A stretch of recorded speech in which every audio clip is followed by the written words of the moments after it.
colonies here. But what do I think about the cats on Earth? A lot of them are star seeds. Um, the Irma will go into immersion and incarnate as literally cats, big cats and house cats. My cat here is even in an immersion pod. Wow.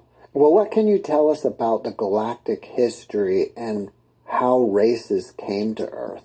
Okay, so about 1 million years ago, the felines and the space humans were living in peace on the planet Lyra, in the right around Vega star system, and then the reptilians invaded.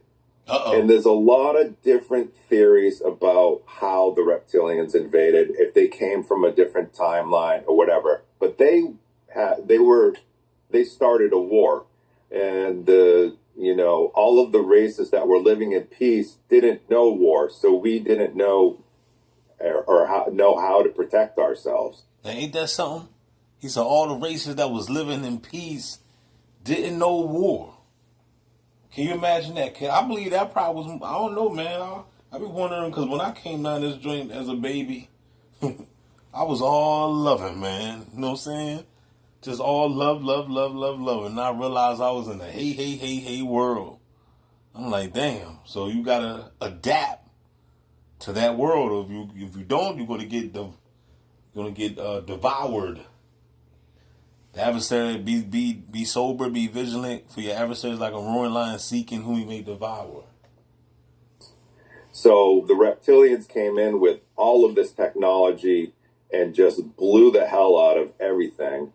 So like I said again, it shows you right here, this is how the beast created the technology. It's not like the white man got the technology. White man don't have the science. You know what I'm saying? Remember, white man came from the Neanderthal gene, which came up from out of the Caucasus Mountains. So they got the science from the reptilians. These ancient beings got the science of this high tech that we have today that's putting people into mind control and all this shit. And everybody got on their spaceships and just went and hid on all the different planets throughout, this quadrant of the galaxy. So everybody running. And the reptiles chased them all over this quadrant of the galaxy. And so the reptilian ass gang stalkers is chasing the peacemakers all throughout the galaxy, man. You know what I'm saying? Came to kill, steal, and to destroy. The beasts always come to kill, steal, and to destroy. There's been war going on, player. Alright? Way before the Bible. To near extinction.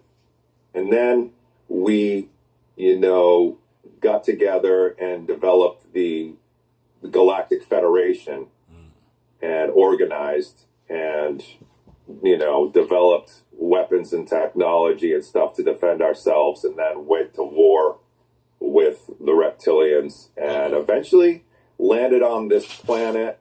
Humans came to this planet about 40 to 50,000 years ago. What? And there were, this is Atlantis times, pre-Atlantis times, and there were many different star races here on Earth, especially after the Tiamat destruction.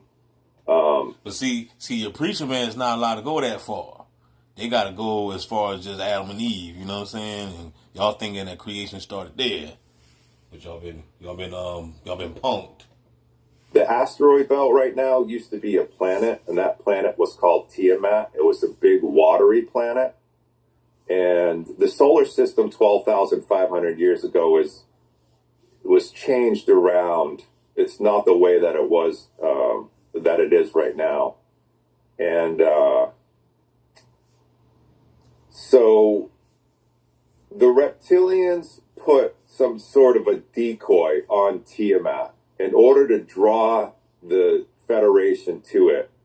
And when the Federation went to Tiamat to investigate, a huge war broke out, and they literally destroyed the planet of Tiamat. And there are a lot of civilizations, especially, under the sea civilizations, on Tiamat, and the reptilians specifically wanted to destroy this planet to get to the black goo. Before you go on, what is the black goo?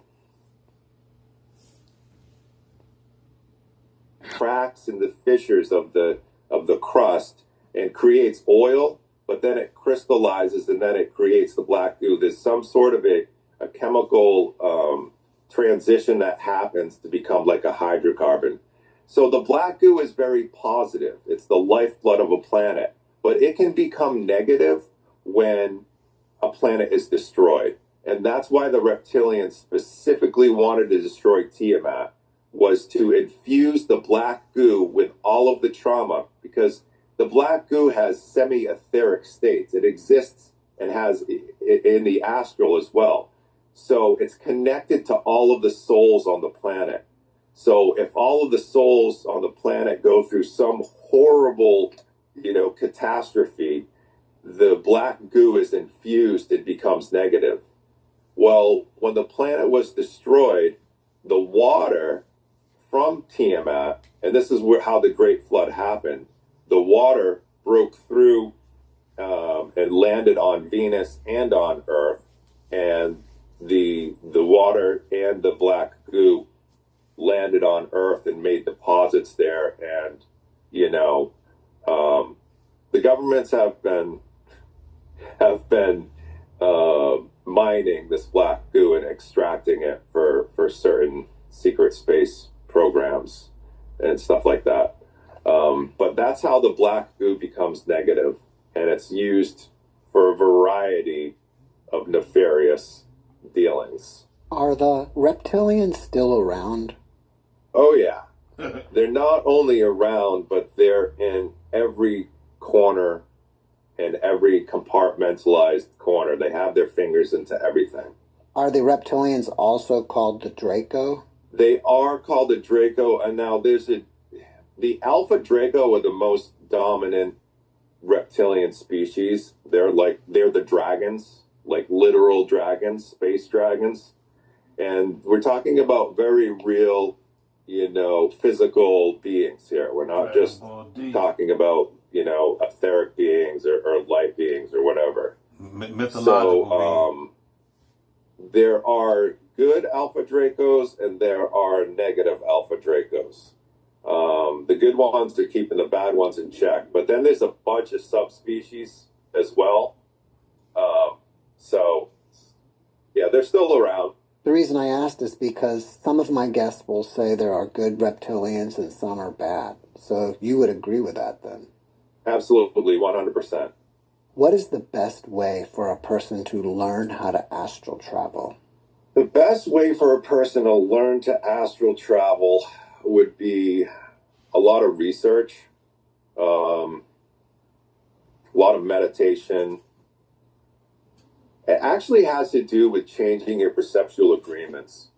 You really need to face your fears on every level. And that's what, lucid dreaming and astral travel is really all about. It's about facing your fears head on. When you astral travel, there is a certain point when you have to become aware that you're falling asleep. And there's a certain point where you hear lots of loud vibrations and you feel your body paralyzed. You feel like you're dying. That is the first step to become comfortable with. You have to become comfortable with the fear of falling and the fear of dying before you can enter the astral realms. It's kind of like an initiation. So the best way to do it, is to practice. It took me a year before I was very good at it. But really practicing and researching all of the different techniques and stuff like that is the best way to learn about it. And that's the best way to overcome the fear? That's a personal journey. That's a personal test, overcoming the fear. And honestly, there's nothing to be afraid of except for yourself and your own ideas. because that's all there is. There's just your consciousness, your frequency, and your ideas. All your reality is made up from your perceptions. So if you don't really want to face your traumas, you don't really want to face your fears, then astral travel and lucid dreaming is not for you. During your astral traveling, have you been to the halls of Amenti or the Akashic records? The halls of Amenti and the Akashic records, no, not specifically. I don't exactly subscribe to the idea of either of those things, although people have reported that they've been there, and I believe that they're real for them. I just kind of tap into the ether and get an inner knowing or knowledge that way. Some people call that the Akashic records, but I've never been to a specific place where it has a whole bunch of records. In fact, I think that people are being manipulated by it, because it's like when you die and you go to heaven or you go towards the light and you have that whole life review, they're using that, the archons are using that to trap and recycle souls on Earth. There's a barrier called the Van Allen bands around Earth, and that even exists in the astral. You have to have a high enough frequency to break through that in order to be free after death. Since your real self, if that's the way we could just... And the light, and you have that whole life review. Hold on, y'all. We're gonna play one more time before I run out. Hold on. I'm running out of seconds. Hold on, play it again. Go to heaven, or you go... I think that people are being manipulated by it, because it's like when you die and you go to heaven or you go towards the light and you have that whole life review, they're using that, the archons are using that to trap and recycle souls on Earth. There's a barrier called the Van Allen bands around Earth, and that even exists in the astral. We do not ask for the lives we are given,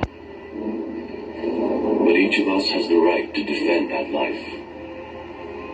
I have fought to defend mine, and when the forces of darkness return, you shall know that I am out there, fighting to defend yours. I, descender of the demon horde. I, my father's son.